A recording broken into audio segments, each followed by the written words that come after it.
자, 기출문제 풀어보겠습니다. 첫 번째 문항입니다. 식물의 단백질, 효소 등은 뭐뭐가 주요 성분 원소 중에 하나이므로 식물에 있어서 매우 중요한 원소이다. 그런데 식물의 대부분은 대기 중으로부터 이것을 직접 흡수할 수 없고 토양으로부터 흡수도 원활하지 못하므로 비료로 보충해 줄 필요가 있다. 괄호 안에 적합한 구성 원소는 자, 이거는 식물 단백질 효소가 키워드가 될 수 있고 또 대기 중에 있고 직접 흡수할 수 없다라고 했습니다. 질소에 해당이 되는 얘기를 하고 있는 거죠.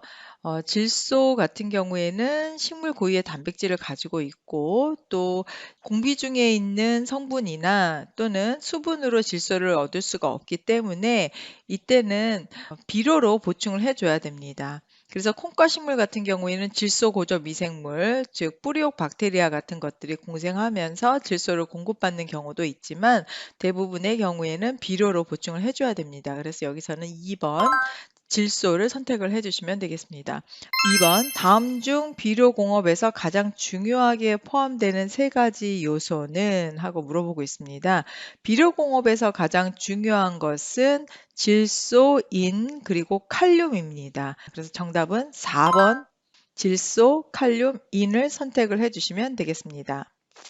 자, 3번 다음 중 중성 비료들로만 나열된 것은 어, 여기에서 그 산성 비료나 중성 비료, 염기성 비료 이렇게 세 가지로 볼 수가 있는데 일단 황한 요소 같은 경우에는 중성 비료가 맞습니다. 근데 석회는 염기성 비료에 해당이 되죠. 염화는 중성 비료, 그리고 석회는 염기성 비료, 중과린산 석회는 산성 비료에 해당이 됩니다. 용성 인비 같은 경우에는 염기성 비료, 석회도 염기성, 요소는 중성 비료입니다. 자, 그다음에 염화는 중성 비료, 염화 칼륨도 중성, 그리고 요소도 중성. 그래서 여기서는 정답 4번을 선택해 주시면 되겠습니다. 자, 계속해서 비료의 액성에 대한 내용입니다. 중성 비료에 해당이 되는 것은 여기서 석회 질소에 해당이 되는 것은 염기성, 용성 인비도 염기성, 과인산 석회는 산성 비료이고 요소는 중성입니다. 그래서 정답 4번을 선택을 해주시면 되겠습니다. 다음 중 중성 비료들로만 나열된 것은 황한, 요소, 석회, 황한이나 요소는 중성 비료고 석회는 염기성 비료에 해당이 됩니다. 염한 같은 경우에도 중성 비료, 석회는 염기성 비료, 중과린산 석회는 산성 비료에 해당이 되죠. 또 용성 인비는 염기성 비료, 석회 염기성, 요소는 중성에 해당이 됩니다. 염한 같은 경우에는 중성 비료, 염화칼륨, 요소 모두 중성에 해당이 됩니다. 그래서 중성 비료로 나열된 거 정답 4번을 선택을 해주시면 되겠습니다. 화학 비료는 비료가 수용액 중에서 나타내는 산도에 따라 산성, 염기성, 중성으로 분류된다. 다음에서 염기성 비료가 아닌 것은 요소는 중성 비료에 해당이 되죠. 석회질소 염기성입니다. 용성 인비 염기성, 석회 염기성. 따라서 여기서는 정답 1번을 선택을 해주시면 되겠습니다. 염기성 비료에 해당이 되는 것으로만 묶은 것은 염한 중성 비료에 해당이 됩니다. 그리고 KCl 염화 포타슘 중성이죠. 요소도 중성, 과린산 석회는 산성 비료입니다. 석회 질소 염기성, 용성 인비 염기성 비료입니다. 황화는 중성 비료, 중과린산 석회는 산성 비료. 그래서 정답은 3번을 선택을 해주시면 되겠습니다. 토양에 뿌렸을 때 염기성을 나타내는 비료는 여기서는 황한, 요소, 염화칼륨, 중성 비료에 해당이 되는 거고요. 석회질소 이것이 염기성에 해당이 되죠. 그래서 정답 4번을 선택을 해주시면 되겠습니다. 단일 비료 중에서 인산 비료에서 인 함량을 나타낼 때 그 기준으로 사용하고 있는 것은 오선화인에 해당이 되는 거였습니다. 그래서 여기서는 정답 3번을 선택을 해주시면 되겠습니다. 질소질 비료인 황산 암모늄의 제법은 써 황산 암모늄을 제조하고 있는 방법은 황성황암법이라든지 또는 변성황암법, 부생황암법, 그리고 석고법 등이 있습니다. 그래서 여기서는 정답 1번 석고법을 선택을 해주시면 되겠습니다. 자, 다음 중 질소 비료에 해당이 되는 것은 요소, 폴리할라이트, 니트로인산염, 중괄인산석회. 요소 질소 비료 맞죠? 그래서 정답은 1번입니다. 그리고 폴리할라이트 같은 경우에는 증발 잔류 광상에서 경석고와 암염과 함께 산출되는 황산염 광물에 해당이 됩니다. 니트로인산염은 중괄인산석회의 인산질 비료에 해당이 되는 겁니다. 그래서 정답 1번을 선택해 주시면 되겠습니다.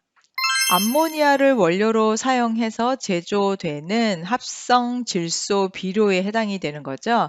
여기에서 황화는 질소 비료 중에서 암모니아를 포함하고 있는 그런 형태입니다.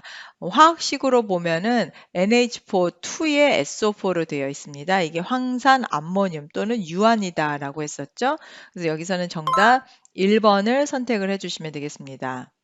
질소 비료가 아닌 것은 자, 질산 암모늄 그리고 질산 암모늄과 황산 암모늄의 혼합물, 석고와 질산 암모늄의 혼합물, 탄산칼슘과 질산 암모늄의 혼합물.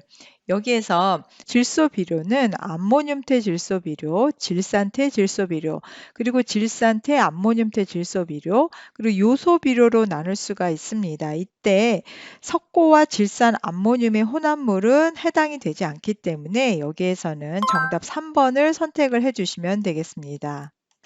질소 비료로 사용되는 요소에 대한 설명으로 옳지 않은 것은 암모니아와 이산화탄소의 반응으로 얻을 수가 있다. 질소 비료에서 그 요소에 대한 설명으로 암모니아와 이산화탄소 반응으로 얻을 수 있다. 이 내용은 맞는 내용이죠. 질소 함량이 45% 이상이 된다. 이 요소에서의 그 요소의 화학식을 보면 CONH2에 해당이 됩니다. 그래서 그 이론적 질소량을 계산한 그 식을 보면 일단 탄소가 12, 산소가 16, 그리고 질소와 수소 두 개 합쳐서 14 더하기 2 해서 모두 16, 그리고 곱하기 2, 분의 질소가 전체 두 개가 있죠. 그럼 28 곱하기 100을 해서 28 나누기 60 곱하기 100을 해서 46.7%가 나옵니다. 그러니까 질소의 함량은 45% 이상이다라는 내용은 이제 옳은 예가 되겠죠. 그다음에 중성 비료로 분류된다. 질소 비료에서 이거는 중성 비료에 해당이 되는 부분이었고 요소는 흡수성이 굉장히 강한 그런 비료다라고 했습니다. 그래서 여기서는 정답 4번을 선택을 해주시면 되겠습니다. 다음 문제입니다. 질소질 비료의 종류 중 요소의 설명으로 옳지 않은 것은 질소분을 46% 함유하고 있으며 비료 효과가 크다. 앞에서 계산했던 그런 내용입니다. 흡수성이 큰 단점이 있다. 요소는 흡수성이 크다는 부분이 이제 단점으로 작용을 했었습니다. 물에 녹으면 염기성을 나타낸다. 요소는 중성에 해당이 됐었죠. 암모니아와 이산화탄소를 고온 고압에서 반응시켜 얻는다. 이게 그 요소에 대한 그 개념적인 내용이었습니다. 따라서 옳지 않은 것은 여기서는 정답 3번을 선택을 해주시면 되겠습니다. 다음에서 이론적으로 질소 함유량이 가장 높은 질소 비료는 여기서는 요소입니다. 이 요소의 특징으로서 질소 함유량이 가장 높다. 46.7% 정도나 된다라고 얘기를 했었죠. 근데 여기서는 우리가 문항을 풀면서도 개념적인 부분까지 정리를 해야 되기 때문에 실질적으로 몇 퍼센트가 되는지에 대한 내용까지 같이 계산을 좀 해보도록 하겠습니다. 자, 먼저 황환을 보면 질소 14에 수소 4 해서 18 그리고 곱하기 2 플러스 황이 32, 산소 하나가 16이고 여기에 곱하기 4를 하고 그 다음에 여기 질소가 이렇게 하면 두 개가 있으니까 14 곱하기 2를 해서 28이 되는 거죠. 자, 이렇게 하면 여기는 132가 나오고 28 나누기 132 그리고 여기에 다시 곱하기 100을 하면 21.2%가 나옵니다. 황안. 그리고 염안은 NH4Cl이죠. 그래서 N14, H 하나가 1인데 곱하기 4개니까 4 플러스 Cl은 35.5입니다. 하나가. 그래서 계산을 하면 53.5가 되고 14 나누기 53.5 그리고 여기에 곱하기 100을 하면 26.168 그래서 26.2% 정도가 됩니다. 그리고 요소는 탄소 12에 산소 16 플러스 전체 하면 16 곱하기 2가 되는 거죠. 이거를 28로 나눠주는 겁니다. 그러면 밑에 분모는 60이 되고 그래서 28 나누기 60을 하는 거죠. 곱하기 100 하면 전체의 46.7%가 나온다. 그 다음에 질산칼슘 같은 경우에는 여기 질소가 14, 그리고 산소가 16. 그래서 질소는 2개 있는 거고 또 산소는 전체에 6개가 있으니까 곱하기 6을 해줍니다. 그리고 여기 칼슘은 40이 되는 거죠. 그래서 전체 합을 하면 164. 그래서 28 나누기 164를 하면 0.17이 나오게 되고 거기에다가 곱하기 100%를 하기 때문에 전체 17%가 나오게 된다. 그래서 질산칼슘은 17%가 됩니다. 자, 그 다음에 요소는 이산화탄소와 암모니아의 반응으로 중간체인 카바민산 암모늄이 생성이 되고 카바민산 암모늄의 분해에 의해서 제조가 된다. 요소 120kg을 합성하는 데 필요한 암모니아의 최소량을 계산하는 그런 문제입니다. 자, 그러면 일단 이 부분을 풀기 위해서 식에 대한 부분을 우리가 이해를 하고 있어야 되는데요. 자, 식과 같이 좀 보겠습니다. 암모니아와 이산화탄소가 반응을 해서 이렇게 요소를 합성을 하는 그런 과정은 암모니아와 이산화탄소가 2대 1의 비율로 반응을 해서 그다음에 요소가 1몰이 생성이 되는 그런 내용이에요. 그리고 암모니아와 이산화탄소가 반응을 해서 이 중간체인 카바민산 암모늄이 생성이 될 때 이때 2대 1의 비율로 반응을 합니다. 그리고 생성이 된 이 카바민산 암모늄 같은 경우에는 다시 요소와 물로 이렇게 생성물을 만들 수가 있죠. 자, 이때 이 만들고자 하는 것이 이 요소 120kg입니다.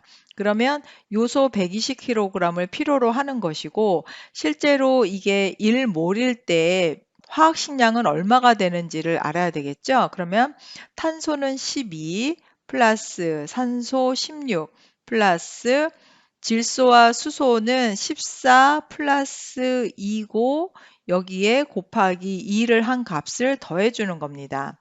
그래서 이 요소는 1몰일 때의 화학식량이 60이 되는 거예요. 근데 지금 필요로 하는 거는 120kg입니다. 그럼 120kg을 g으로 환산을 해야 되는 거예요.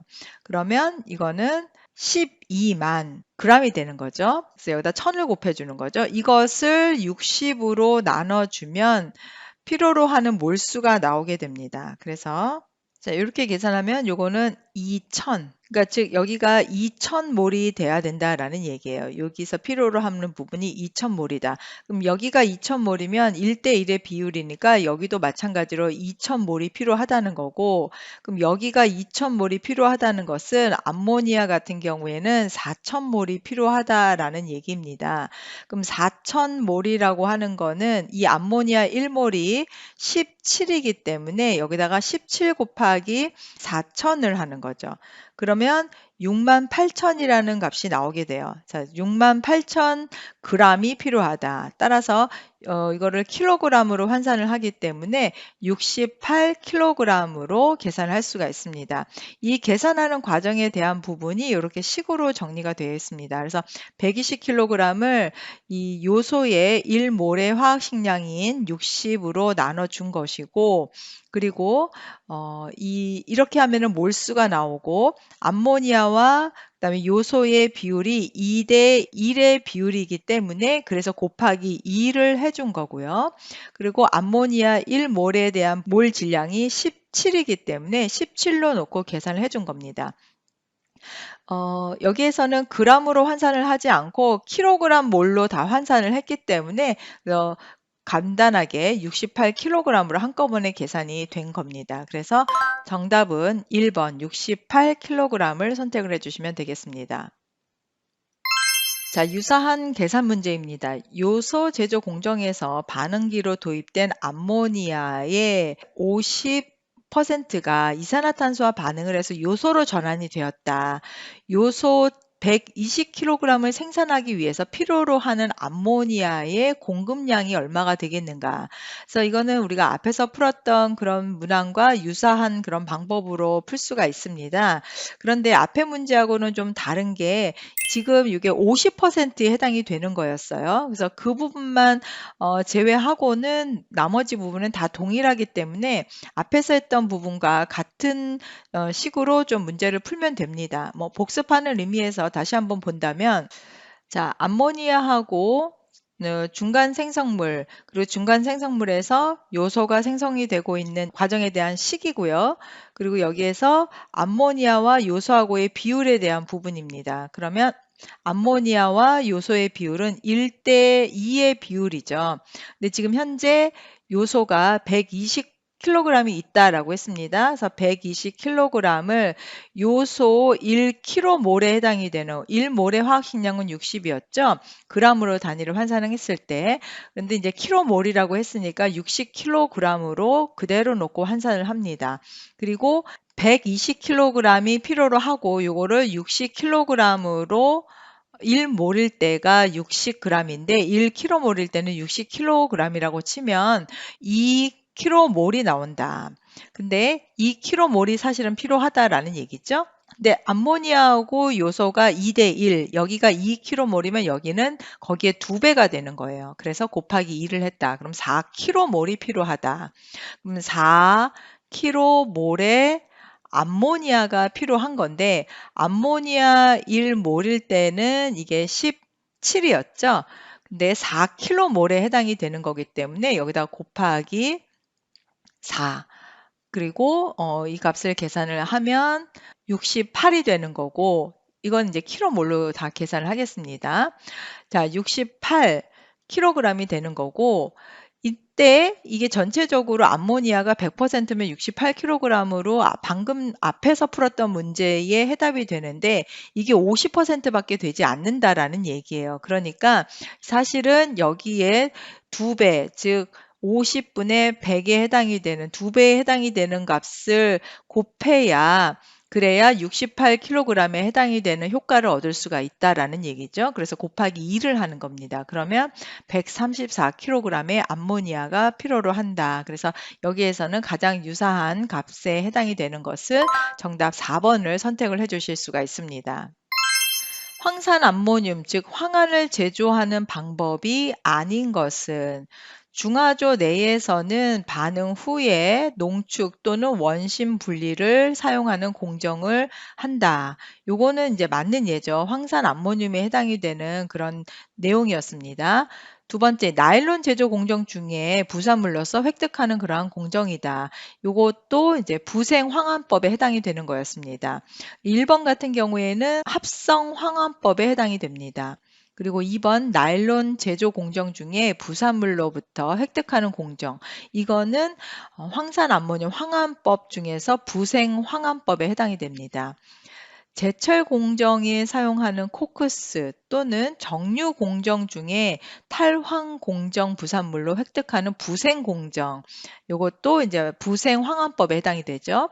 암모니아를 질산으로 반응시켜 제조하는 화학 제조 공정은 관련이 없습니다. 황안 제조법과. 그래서 여기서는 정답 4번을 선택을 해주시면 되겠습니다. 석회질소의 주 성분인 칼슘 시아나마이드가 토양의 성분과 반응하여 단계적으로 생성해내는 물질에 해당하지 않는 것은 이 석회질소의 주 성분인 칼슘 시아나마이드는 석회질소는 토양 중에 수분하고 반응을 해서 일단 중간 생성물에 해당이 되는 디시안디아마이드를 생성을 합니다. 근데 이 디시안디아마이드는 물하고 다시 반응을 해서 요소와 탄산 암모늄을 생성을 해서 이때 비료 효과가 나타나는 거죠. 그러니까 요소라든지 디시안디아마이드 그리고 탄산 암모늄은 석회질소에 단계적으로 생성해내는 그런 물질에 해당이 되는 거고요. 여기에서는 질산칼륨은 관련이 없습니다. 그래서 정답은 2번 질산칼륨을 선택을 해주시면 됩니다. 아래 특성들을 모두 포함하는 가장 적합한 비료는 탄화칼슘, 즉 카바이드, CaC2죠. 카바이드를 고온에서 질소와 반응해서 얻을 수 있다. 산성 토양의 개량에 효과가 있다. 그리고 토양에 대한 살균, 살충 효과가 있다. 이거는 석회질소에 대한 설명을 하고 있는 겁니다. 석회질소는 토양 중에 수분과 반응을 해서 중간 생성물인 디시안디아마이드를 생성을 하고요. 이게 물하고 반응을 해서 요소와 탄산암모늄을 생산한다. 앞에서 했던 내용이죠. 그런데 이 석회질소는 산성 토양 개량에 효과가 좋고 또 토양의 살균이나 살충 효과를 가지고 있습니다. 그래서 여기서는 정답 4번 석회질소를 선택을 해주시면 되겠습니다. 다음 문제입니다. 비료에 대한 설명으로 옳지 않은 것은 자, 1번 인분 퇴비와 같은 유기질 비료에 비해서 화학 비료는 효과가 빨리 나타난다. 이거 맞는 얘기죠. 유기질 비료 같은 경우에는 그 반응하는데 시간이 조금 더디게 걸리는 그런 특징이 있었고요. 화학 비료의 주된 성분은 식물의 성장에 필요한 질소인 칼륨의 세 요소를 포함한다. 이거 맞는 얘기입니다. 산화칼슘이나 산화마그네슘은 간접 비료로서 토양을 약한 산성으로 바꾸어 식물의 성장을 돕는다. 이 산화칼슘이나 산화마그네슘 자체는 약한 염기성을 띠고 있습니다. 그래서 약한 산성으로 되어 있다라고 했기 때문에 이건 잘못된 예가 되겠죠. 그리고 석회질소나 요소 등은 질소 비료에 해당이 되며 과린산 석회나 용성 인비 등은 인산 비료에 해당이 된다. 그래서 이것도 이제 맞는 예제가 되죠. 그래서 정답은 3번을 선택을 해주시면 되겠습니다. 비료에 대한 설명으로 옳지 않은 것. 비료의 3요소는 질소, 오산화인, 산화칼륨의 퍼센트로 표시한다. 맞고요. 배합 비료는 황한 요소, 염화칼륨, 과인산석회 등을 혼합해서 이 과정에서 화학 반응을 일으킨다. 배합 비료라고 하는 거는 그냥 이 두 성분 이상의 어떤 단일 비료들을 혼합을 해서 사용을 하고 있는 그런 단순 혼합물입니다. 그리고 화학 반응을 일으키는 것은 아니죠. 또 습식 인산은 인광석을 황산으로 분해해서 생성한 석고를 여과해서 얻는다. 이 습식 인산에 대한 설명을 자체고요. 이 개념 자체고요. 복합 비료는 질소, 오산화인, 산화칼륨 중에서 2성분 이상을 포함한 비료이다. 이것도 복합 비료에 대한 정의입니다. 여기서 옳지 않은 것은 정답 2번을 선택을 하시면 되겠습니다. 비료에 대한 설명으로 옳지 않은 것은 고도화성 비료는 질소, 오산화인, 산화칼륨의 함량 합계가 30% 이상인 화성 비료를 의미한다. 맞는 예죠. 30% 미만일 경우와 30% 이상일 경우를 기준으로 해서 고도 화성 비료와 저도 화성 비료로 나눌 수 있다라고 했습니다. 황한 요소 염화는 인산 비료에 해당이 된다. 요거는 질산 비료에 해당이 되는 거죠. 화성 비료는 비료를 혼합하는 과정에서 화학 반응이 일어나 입자가 이루어진 비료를 말한다. 맞습니다. 화성 비료에 대한 정의 그 자체입니다. 복합 비료는 비료의 3요소인 요것에 두 성분 이상을 포함하는 비료이다. 복합 비료에 대한 정의고요. 그래서 여기서는 정답 2번을 선택해 주시면 되겠습니다. 자, 복합 비료에 대한 설명으로 옳지 않은 것은 여기에서 질소, 오사나인, 산화, 칼륨의 세 요소 중에서 두 성분 이상을 포함한 비료를 복합 비료라고 한다. 맞는 얘기고요. 이것의 함량의 합계가 30% 미만인 것을 고도 화성 비료라고 한다. 고도 화성 비료는 30% 이상이 해당이 되는 겁니다. 잘못된 예고요. 황한 요소 과인산 석회 및 염화, 칼륨 등을 단순히 혼합시킨 비료를 배합 비료라고 한다. 이것은 배합 비료에 대한 그 정의 그 자체입니다. 복합 비료는 식물이 필요로 하는 성분을 복합시켜 놓아서 비료 효과가 크다. 옳은 예입니다. 따라서 여기서는 옳지 않은 것 정답 2번을 선택을 해주시면 됩니다. 질소 비료에 속하지 않는 것은 황산암모늄, 요소, 석회질소, 과린산석회. 과린산석회는 인산질 비료입니다. 과린산석회 이름 자체에서 인산질 비료에 대한 부분을 찾을 수가 있겠죠. 그래서 여기서는 정답 4번입니다. 비료에 대한 설명으로 옳지 않은 것은 인산비료는 소성인비, 과린산석회, 용성인비 등이 있다. 그리고 중과린산석회는 오사나인을 40에서 50% 정도 함유하고 있는 것이다. 맞는 예입니다. 복합 비료란 이 세 성분 중에서 두 가지 이상을 함유한 비료를 의미한다. 역시 맞고요. 질산 암모늄은 질소의 함유량이 높지만 토양을 산성화시키는 단점이 있다. 질소 함유량이 질산 암모늄 같은 경우에는 질소 함유량이 한 35% 정도이고요. 토양을 산성화시키지 않습니다. 그래서 이건 잘못된 예가 되겠죠. 여기서는 정답 4번을 선택을 해주시면 되겠습니다. 비료에 대한 설명으로 옳은 것만 고른 것은 비료의 3요소는 질소, 인, 칼륨이다. 맞는 예고요. 용성인비는 염기성 비료이므로 산성 토양에 적합하다. 용성인비는 염기성 비료 맞습니다. 그래서 이때 산성 비료에 적합한 그런 비료 성분이 되겠죠. 또 배합 비료는 비료의 3요소를 모두 혼합함으로써 성립된다. 두 가지 종류 이상을 혼합해서 사용하는 것이 배합 비료라고 합니다. 또 합성 비료의 주 원료인 암모니아는 질소와 수증기를 반응시키는 하버 보시법으로 대량 생산될 수 있다.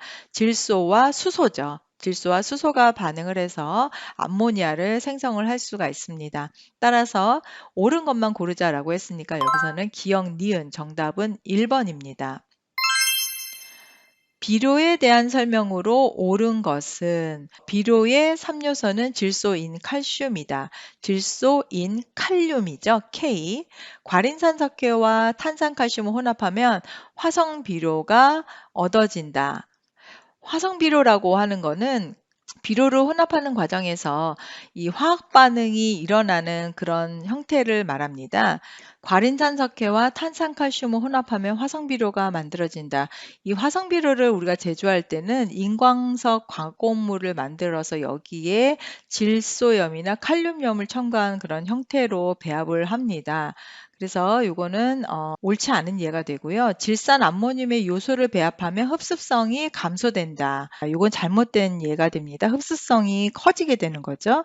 황산 암모늄의 석회를 배합하면 비료의 효능이 감소된다. 요 얘기는 옳습니다. 황산 암모늄의 석회가 배합됐을 경우에는 비료의 효능이 감소된다. 그래서 우리가 그 비료를 배합할 때 주의해야 될 사항들이 몇 가지가 있었습니다. 예를 들어서 배합 비료를 제조할 때 그 암모니아질 비료나 석회 질소가 배합을 하면 암모니아가 손실된다라고 했었고, 과린산 석회에 석회질 비료를 배합하게 되면은 비료의 효능이 상실한다라고 했습니다. 그리고 질안과 요소를 배합하면 흡수성이 커지기 때문에 주의해야 된다라고 했었죠. 그래서 여기서는 옳은 것 정답 4번을 선택을 해주시면 되겠습니다. 다음 문제입니다. 다음 비료에 대한 설명으로 옳은 것을 모두 고르시오. 비료의 3요소인 이러한 성분 중에서 두 성분 이상을 포함하는 비료를 복합 비료라고 한다. 옳은 예가 되겠죠. 배합 비료는 비료를 혼합하는 과정에서 화학 반응이 일어나면서 입자화가 이루어진 비료를 의미한다. 이 뒤에 있는 내용은 그 화성 비료에 해당되는 내용입니다. 배합 비료는 그냥 두 성분 이상을 혼합하는 그런 내용이죠. 황한 요소 염한 질환 용성 인비는 질소질 비료에 해당이 된다. 용성인비는 인산질 비료에 해당이 됩니다. 그리고 요 함량의 합계가 60%를 기준으로 고도화성 비료와 저도화성 비료로 나눈다. 30%에 해당이 되는 거였죠. 그래서 요거는 잘못된 예고요. 우리아프롬은 완효성 비료의 일종이다. 요거는 이제 옳은 내용이 됩니다. 그래서 여기서는 기역과 미음이 옳은 예제이기 때문에 정답 2번을 선택을 해주시면 됩니다. 다음의 화합물 중에서 무기질 비료의 주성분으로 사용하기 적합한 것으로만 고른 것은 여기에서는 무기질 비료에 해당이 되는 황화암모늄이라든지 염화칼륨 그리고 요소 요 니은과 미음은 질소 비료에 해당이 되는 거죠. 질소 비료에 해당이 되는 거고 그다음에 리을은 인산 비료에 해당이 되는 겁니다. 그리고 디귿은 칼륨 비료에 해당이 되는 거죠. 그래서 탄산 마그네슘이라든지 염산 같은 경우에는 무기질 비료의 성분으로 사용하기 적합한 것이 아니다. 그래서 옳은 것만 묶은 것은 니은, 디귿, 리을, 미음 이렇게 선택을 해주시면 되겠습니다. 그래서 정답 3번입니다. 석회질소의 주 성분인 칼슘 시아나마이드가 토양의 수분과 반응하여 단계적으로 생성해내는 물질에 해당하지 않는 것은 석회질소는 토양 중에 수분하고 반응을 해서 중간 생성물을 만들고 이게 다시 반응을 하면 요소와 탄산 암모늄을 만들어낸다라고 했었습니다. 그래서 여기에서 중간 단계와 최종 단계에 해당이 되는 이 성분들로서는 디시안디아마이드가 중간 단계에 해당이 되고요. 마지막 단계로 요소와 탄산 암모늄이 생성이 됩니다. 그러니까 여기서 해당하지 않는 것은 질산 칼륨입니다. 정답 2번을 선택을 해주시면 되겠습니다. 단일 비료 중 인산 비료에서 인 함량을 나타낼 때 그 기준으로 사용하는 것은 P2O5에 해당이 됐었죠. 오산화인에 해당이 됩니다. 그래서는 정답 3번을 선택을 해주시면 되겠습니다. 복합 비료 중 화성 비료를 제조하고자 할 때 적합하지 않은 비료 성분의 혼합은 여기에서 화성 비료를 제조하기 위해서 필요로 하고 있는 몇 가지 화학식에 대한 부분이 있습니다.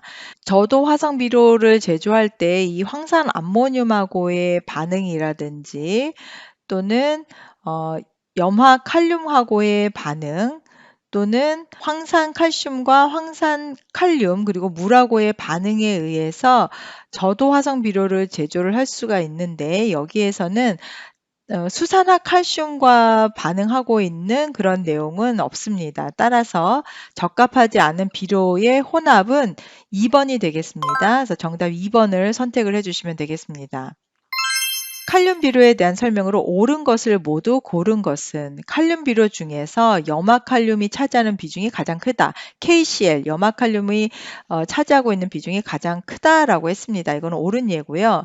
두 번째, 칼륨 광물 중에는 물의 가용성인 것과 난용성인 것이 모두 있다.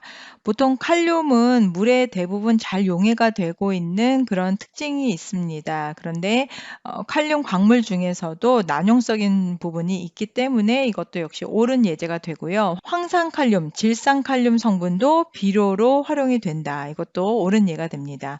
또 해수나무재, 볏짚재도 칼륨 자원으로 사용할 수 있다. 그래서 이거는 기역, 니은, 디귿, 리을이 다 옳은 예기 때문에 여기선 정답 4번을 선택해 주시면 됩니다.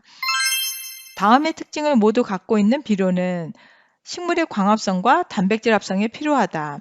우리나라에서는 일부 원료, 광석이 생산되지 않아 대부분 수입에 의존하고 있다. 그리고 자급 비료로는 나무나 풀의 재가 이용되고 있다. 이거는 칼륨 비료에 대한 설명을 하고 있습니다. 그래서 여기선 정답 3번 칼륨 비료를 선택해 주시면 됩니다.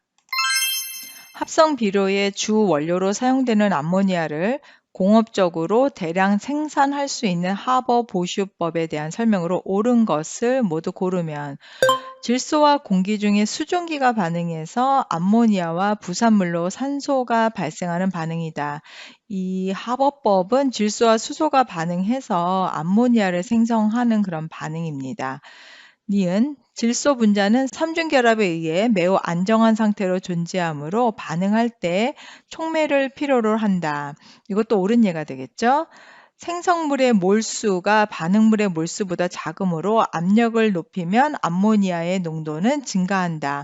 르샤틀리 원리에 의해서 반응물보다 생성물의 몰수가 작기 때문에 압력을 높이면 생성물이 만들어지는 쪽으로 반응이 진행이 됩니다. 그래서 디귿도 옳은 예가 됩니다. 정반응이 발열 반응이므로 온도가 높아질수록 평형상수 값이 증가한다. 정반응이 발열 반응이기 때문에 온도를 높이면 생성물이 덜 만들어집니다. 따라서 평형상수 값이 감소하겠죠. 이건 잘못된 예가 됩니다.